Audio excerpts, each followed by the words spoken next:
j'espère que vous allez bien. On se retrouve pour une nouvelle vidéo de naturopathie animale. Alors, ici, je ne sais pas chez vous, mais il fait un peu de soleil, pour une fois.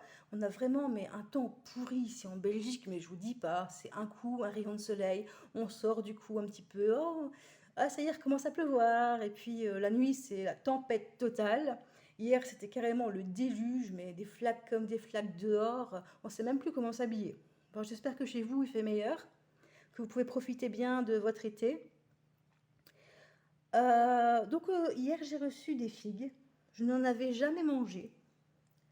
Et du coup, je me suis dit, tiens, à quoi ça pourrait servir en naturopathie? Après tout, voilà, bon. Alors, ce que vous pouvez constater, et c'est valable pour l'humain aussi, c'est qu'il y a plein de fibres dans ce fruit. Et donc, du coup, qui dit fibre dit amélioration du transit. Donc, en cas de constipation, bah oui. Et c'est pareil pour votre chien. Voilà. Donc, vous pouvez lui donner un petit peu de figue quand vous voyez qu'il est constipé. Bon, ça, vous allez le voir quand il fait ses besoins, hein. Il va avoir énormément de mal à faire ses besoins. Il va aller très peu. Donc, vous pouvez lui donner un petit peu de figue. De toute façon, tout ce qui est fibre, vous pouvez lui donner donc des légumes en règle générale. Euh, Par exemple, de la courgette. Vous pouvez lui donner de la courgette. Euh, de la purée de citrouille. Maintenant, ce que vous pouvez faire aussi, si vous ne voulez pas lui donner des fruits, des légumes que vous ne savez pas trop quoi donner, vous pouvez simplement mettre un petit filet d'huile d'olive sur ses croquettes. De l'huile d'olive, de l'huile de lin aussi, hein. L'essentiel, c'est que ça graisse un peu le tube digestif. Et à ce moment-là, ça va un petit peu faciliter l'élimination des déchets. Par contre, pas de souci pour le chien en petite quantité, mais à proscrire totalement pour le chat et les lapins.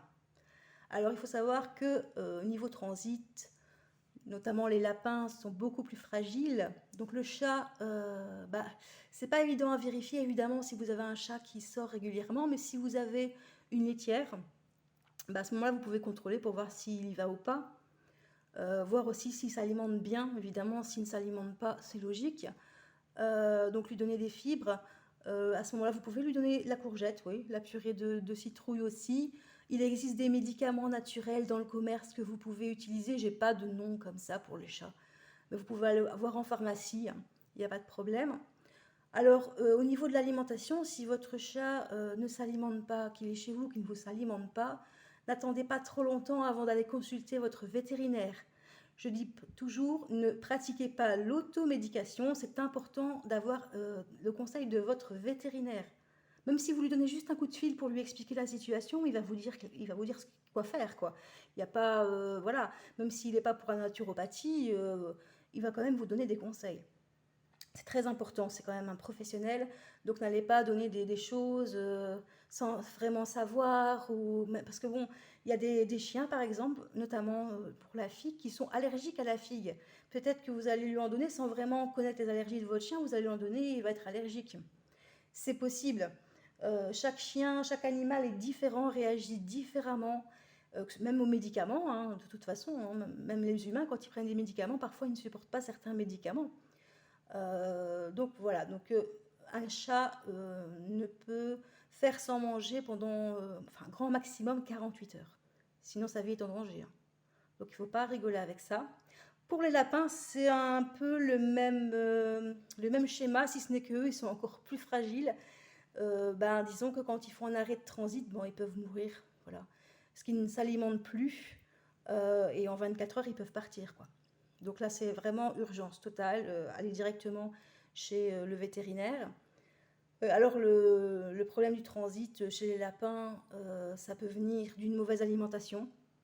Donc, pas assez riche en fibres, pas assez de foin, pas assez d'herbe. N'oubliez pas que c'est quand même la grande majorité de nourriture pour les lapins, c'est quand même l'herbe, le foin. Donc il y a à ce niveau-là. Maintenant, ça peut être aussi le fait qu'ils ils se lavent, hein, comme les chats. Ils sont très propres et donc ils avalent leurs poils. Donc si vous avez des chats angora, des chats, je vais y arriver, des lapins angora, tête de lion, qui ont beaucoup de poils, s'ils se laissent brosser, parce que moi j'en ai un et je peux vous dire qu'il se laisse même pas approcher, donnez-lui un coup de brosse très souvent, parce que ça lui évitera d'avoir des arrêts de transit.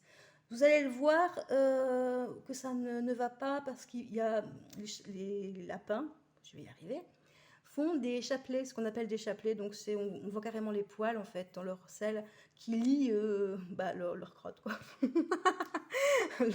Voilà, donc vous allez voir qu'il y a un problème à ce niveau-là déjà avant l'arrêt de transit. Donc là, bien le brosser. Maintenant, donc je vous dis, lapin, si arrêt de transit vétérinaire.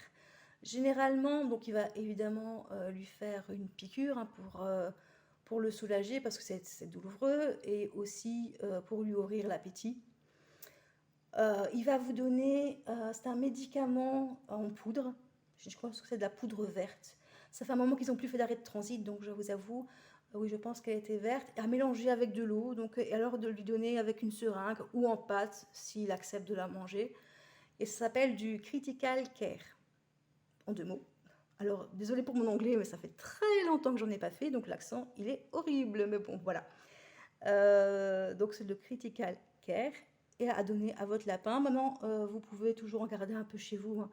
Mais franchement, consultez votre veto. Moi, dès que je vois qu'il y a un souci avec mes lapins, j'ai failli perdre ma lapine à cause d'un arrêt aussi. Mais là, elle était carrément... En fait, si vous voulez, l'hiver, ils étaient à l'intérieur et l'été, ils sont à l'extérieur dans un enclos protégé avec leur maison, avec tous leurs jouets et tout ça.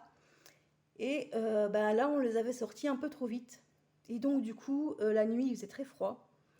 Et elle a eu un choc thermique. Elle a eu un choc thermique et franchement, je m'en suis voulu énormément parce que j'ai mis sa vie en danger. Enfin, nous, on ne se rend pas compte, on est à l'intérieur, donc évidemment, la nuit, il faisait très froid. Et le lendemain, je l'ai retrouvée carrément prostrée dans un coin. Et j'ai dû l'amener à la clinique vétérinaire. Elle est restée 5 jours hospitalisée. Bon, j'ai failli la perdre. Faut pas oublier quand vous adoptez un lapin que c'est un animal qui demande beaucoup de soins. C'est un animal très fragile. Alors souvent on prend des lapins, on se dit bon voilà c'est un petit animal, il vit en cage. Ben non, un lapin ça vit déjà pas en cage, ça a besoin de courir.